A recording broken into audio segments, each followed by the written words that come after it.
Te lo pregunto a vos, y le voy a dar la bienvenida a un amigo. Siempre te digo, sonreímos todos porque es un gusto recibirlo, a Daniel Balmaceda, historiador y autor de este libro. Daniel Balmaceda, Sarmiento, el presidente que cambió la Argentina. Aquí lo tengo en mis manos. Gracias, Dani, por venir. Un placer, Eduardo, muchas gracias. Un gustazo. Igual. Un gustazo. ¿Cuánto tiempo te lleva? A mí me gusta saber cuánto tiempo lleva hacer un libro en el que investigas mucho para tener este producto final.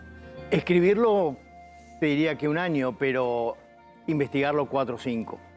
¿4 o 5 años? Y es culpa también de Domingo Faustino, que escribía mucho. Escribió 60 tomos ahí de las obras completas. ¿60 tomos? Sí, de las obras completas, gorditas. Y además, los diarios de la época son muy importantes para poder entender más el contexto en el que le tocó ser presidente, porque el libro se dedica específicamente a la presidencia de Sarmiento. Ajá.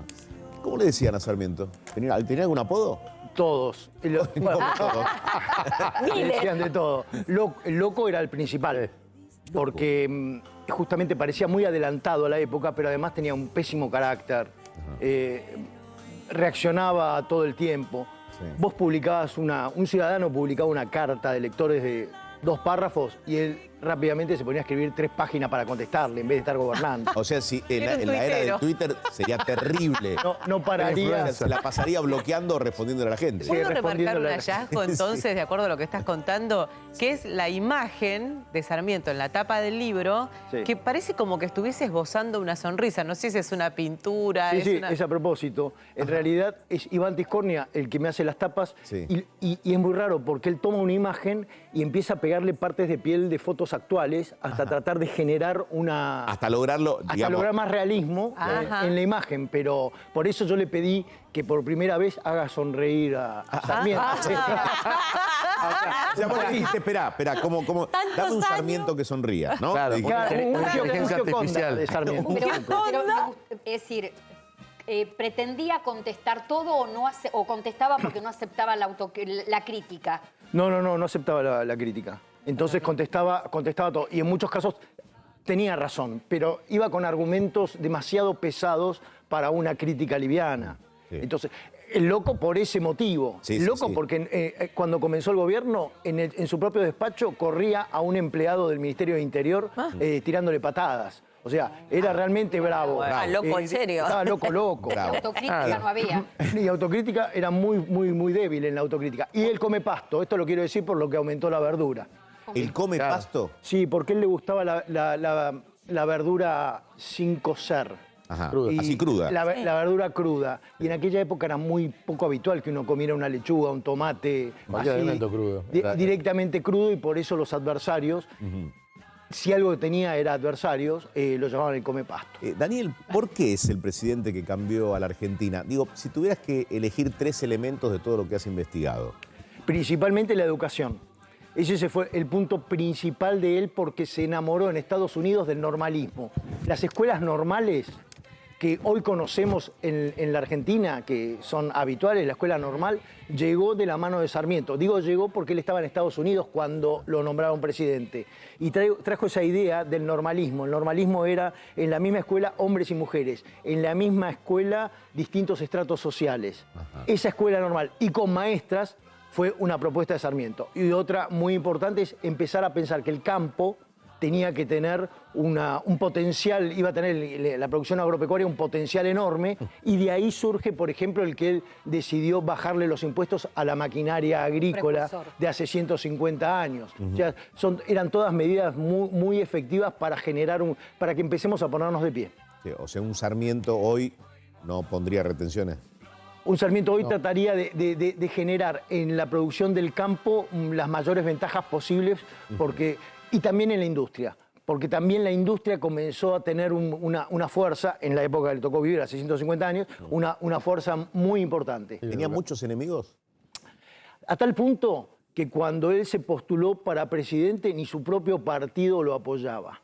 En aquella época había 3 partidos. Estaban los federales con Urquiza, los autonomistas de la provincia de Buenos Aires, específicamente con Alsina, y los nacionalistas con Mitre. Él pertenecía al partido de Mitre, y la verdad es que los mitristas preferían otros candidatos de su partido que Sarmiento. Ajá. O sea, que ni siquiera tenía el apoyo partidario. Hizo campaña en realidad sus amigos, 6, 7 amigos, hicieron campaña en Buenos Aires y después en el resto de la Argentina y competía también contra el aparato de los periódicos de aquella época, que todos tenían una postura política definida y él no tenía. ¿Cuál era la crítica más importante? Para Sarmiento, digamos, cuando terminó esa presidencia, lo más importante es que no pudo generar los farmers. Los farmers eran en Estados Unidos los grupos de colonos que tenían una porción de tierra y producían. Entonces él estaba en contra de las grandes extensiones de tierra en manos de una sola persona. Ajá. ¿no? Y él decía que quería hacer 100 Chivilcoys. Decía que Chivilcoy era el ejemplo más perfecto de producción y que quería 100 Chivilcoys. Eso no lo logró. Eso fue uno de los fracasos de su gobierno. Uno de los tantos capítulos que tiene el libro es la caña de pescar y el pescado, ¿no? Algo que se transformó con el tiempo. Una maestra, en un momento que, bueno, con una prueba nos habíamos copiado, dijo, acá es importante que aprendan que no hay que copiarse, pero tengo que darte la forma de alimentarte y también cómo tenés que conseguir ese alimento, ¿no? Exactamente. En ese caso, porque el libro tiene mucha correspondencia para entender durante la presidencia. Mucho material. Cartas transcriptas para que se entienda fuera de los documentos cómo veía la presidencia y cómo lo veían sus amigos.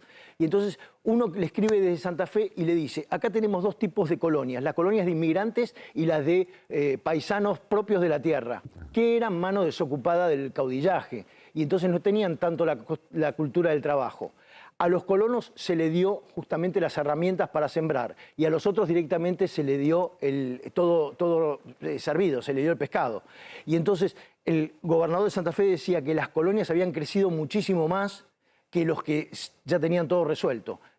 Y entonces es evidente que lo que tenían que tener era la caña de pescar y no el pescado. Instrucción, educación, ¿no? Preparación y Preparación formación para eso. Por eso también las escuelas técnicas fueron otro de los propósitos de Sarmiento y lo pudo llevar adelante. Sí, te digo que revolucionó las escuelas técnicas revolucionaron todo. Claro, porque empezás a tener oficios y a tener una cantidad de salidas laborales, y también en el lugar de la mujer, ¿no? Que estaba tan relegado.